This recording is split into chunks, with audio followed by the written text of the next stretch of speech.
ছোটবেলা থেকেই যে মেয়েটির হাসি, কান্না, শোক, দুঃখ সমস্ত কিছু নিয়েই একটা মিষ্টি বাড়ি থাকে, তাই না?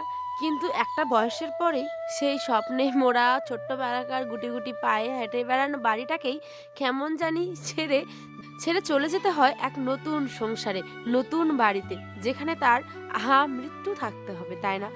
তো এটাই হচ্ছে কি আমাদের জীবন, আর এটাই হচ্ছে আমাদের ভবিষ্যৎ।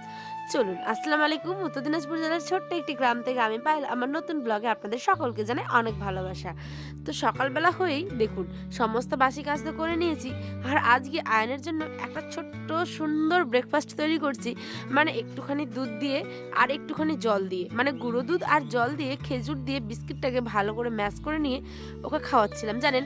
তো ওনার তো খাওয়া দাওয়া কমপ্লিট। তারপরে দেখি কুল থেকে, মানে সরি, কুলের গাছ থেকে আমার এখানকার একটা দিদি হবে আর কি, সে কুল পাড়ছিল। তো তা দেখে আমি আর কি নিজেকে আর সামলাতে না পেরে ছুটতে গেলাম, জানেন? আর দেখবেন আমরা মেয়েরা কম বেশি প্রত্যেকেই কিন্তু কুল খেতে এই সময় কত না পছন্দ করি, তাই না? এই যে কুল খেতে খেতে এত ছোটবেলাকার কথা মনে পড়ছিল। আগে তো গাছে উঠতে পারতাম না, গাছের ডাল ধরে শুধু ঝাঁকড়াতাম যখন থোকা থোকা পাকা পাকা কুল বেরোতো। কিন্তু এখন তো সময় পরিবর্তন হয়েছে, তাই না? এখন আমার কুল খাওয়া মানে আয়নের ক্ষতি। তো এমনিতেই ওর যেহেতু কপ টপ লেগেই থাকে, সেই জন্য ওকে আমি জড়াই দিচ্ছি, কুড়িয়ে দিচ্ছি কুলগুলো, সে কিন্তু নিয়ে যাবে। আর দুইখানা জাস্ট আমি পাকা আর দেখে থাকতে পারলাম না। তো মনটাকে অনেকক্ষণ ধরে বোঝালাম, কিন্তু জানেন বড্ড মনটা মানে বোকা, বুঝতেই চাই না। তো কি আর করা যাবে, মন তো মনই, তাই না?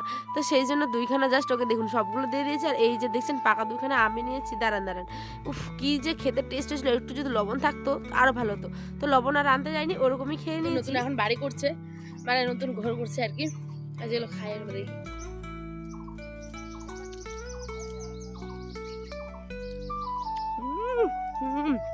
দারুন,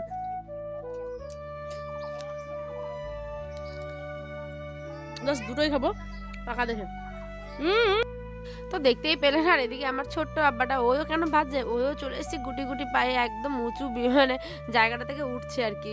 তো কিছু করার নাই। আর এই যে দেখছেন পুরো ঘরটর ভেঙে একাকার কাণ্ড করে দিয়েছে বর্মারা। কি করছো গো তুমি? এটা কি করছো? আর মাথায় আর এই যে দেখছেন আয়নের কাণ্ড, প্রত্যেক দিন এখন এই খেলাটা ওর হয়ে গেছে। এই মাথায় বালিগুলো নিয়ে নিয়ে নিজের মাথাতে দিতে, জানেন? সেই জন্য বড্ড রাগ করেছিলাম। আর ওকেও একটু আমি বলছিলাম যে এগুলো দিস না বাবা, দিস না, মাথাটা কেমন একটা কিচকিচ কিচকিচ করে। আর মানে ওর যেহেতু ঠান্ডা লাগে, বারবার জল দিয়ে ধোয়ানো তো সম্ভব না।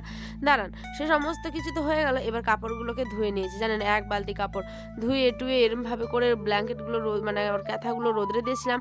আর এখন চুসগুলোকে মেলে দিচ্ছি, কারণ আমরা যাব হচ্ছে কি একটা বাড়িতে, মানে আমার যে মেজোজা আছে ওই হচ্ছে গিয়ে উকিল দিল।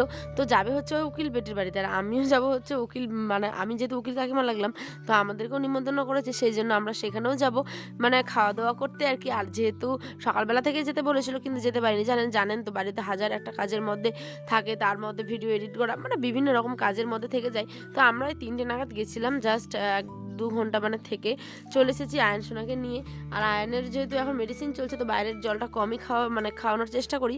তো আমাদের বাড়ির এই একটুখানি, মানে 5 মিনিট আর কি হেঁটে গেলে। দাঁড়ান তার আগে তো রান্না করতে হবে, যেহেতু কাল ছিল বৃহস্পতিবার, তো আমাদের হাটবার। তো আয়নের আব্বা এখানে কাতলা মাছ নিয়ে এসেছিলো, জানেন? তো ওটাকে বেশ ভালো মতো করে হলুদ লবণ দিয়ে মাখিয়ে নিচ্ছি, তার আগে কিন্তু ধুয়ে নিয়েছিলাম।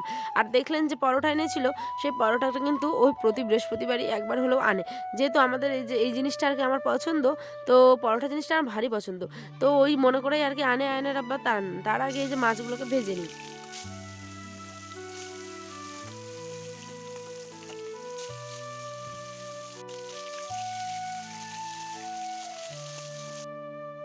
চলুন, মাছগুলো তো ভাজা হয়ে গেছে, এবার একটার পর একটা উঠে নিব। আর বেশ কয়েকখানা মাছ ছিল, যেহেতু একবারে হয়নি, সেজন্য আবার পরের বাকি অংশগুলো দিয়ে দিচ্ছি। আর তারই মধ্যে কিন্তু পেঁয়াজ আর রসুন কুচি দিয়ে তেলের মধ্যে এটাকে বেশ ভালো মতো ভেজে নিলাম। আর এখানে দিলাম হচ্ছে পেঁয়াজ বাটা, শুকনো লঙ্কা বাটা, রসুন বাটা। দেওয়ার কিছুক্ষণ মানে মশলাটা কষে নিতে হবে, তারপরে এর মধ্যে দিয়ে দেবো হচ্ছে গিয়ে টমেটো। একটাখানি টমেটো দিয়েছি, যেহেতু বেশি টমেটো দিলে আমার ভালো লাগে না। তো চলুন, মাছ রান্নাটাও আমার কমপ্লিট। এবার আমরা বেরিয়ে পড়েছি আমাদের যাওয়ার উদ্দেশ্যে।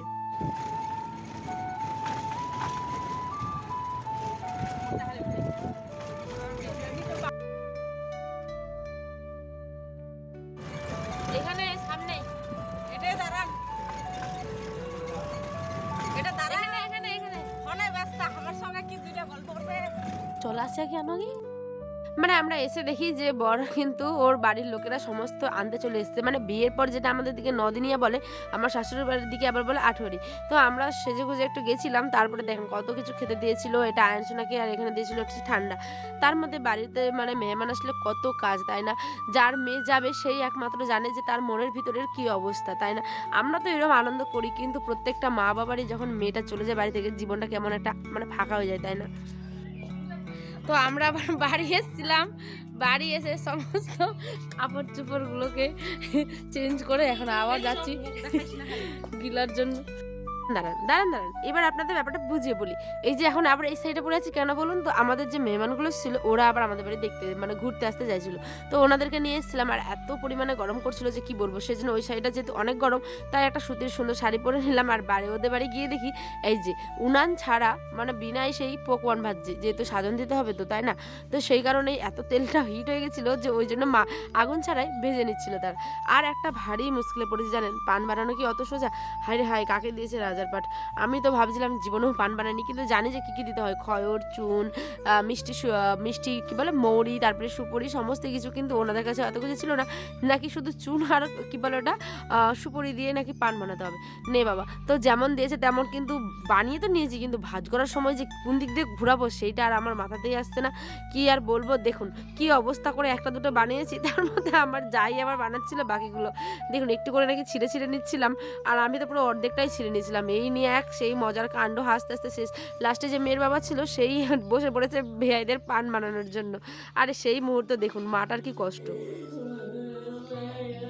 বেশিক্ষণ ভিডিওটা করা সম্ভব হয়ে ওঠেনি আমার পক্ষে, জানেন, সেই জন্য দেখুন বিদায়বেলা বড় কষ্টের, তাই না? যে একটা মেয়ে যে বুকের কলজাটা ফাঁকা করে চলে যায় সেটা একমাত্র তার মা বাবা জানে। তো এই যে দেখুন সকলে মিলে তাকে নিয়ে বিদায় দিয়েছে, তার নতুন জীবনের জন্য সকলে দোয়া করবেন, সকলে যাতে ভালো থাকে, ওরা সুস্থ থাকে, তাদের দাম্পত্য জীবন যাতে ভালো থাকে, সুস্থ থাকে। আর এই যে আমরা খাওয়া দাওয়া করেছিলাম অনেক কিছু, কিন্তু ক্যামেরা কিছু করতে পারি, যেহেতু আয়ন আমার কোলে ছিল, সেই জন্য আজ এই পর্যন্ত। এখন টেবিল টাটা, আল্লাহ হাফেজ।